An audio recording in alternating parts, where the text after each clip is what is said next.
கார்த்திகை மாதம் மாலை அணிந்தோம், கருப்பு உடையிலே கவலைய மறந்தோம், கெட்ட பழக்கத்தை அடியோடு மறந்தோம், ஐயனை காண விரதம் இருந்தோம். சபரிமலை வாசா உனக்கு சந்தனாபிஷேகம். ஐயப்பா 5 மலை அரசா உனக்கு நெய்யில் அபிஷேகம்.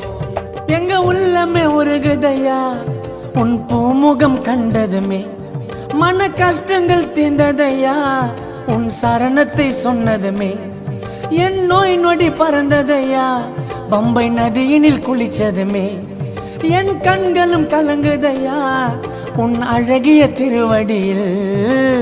சபரிமலை வாசா உனக்கு சந்தனாபிஷேகம். பாடுங்கோ 5 மலை அரசா உனக்கு நெய்யில் அபிஷேகம். தோம் தோம் தத்தி தோம் சாமி திண்டகத்தோம் ஐயப்ப திண்டகத்தோம் தோம் தோம்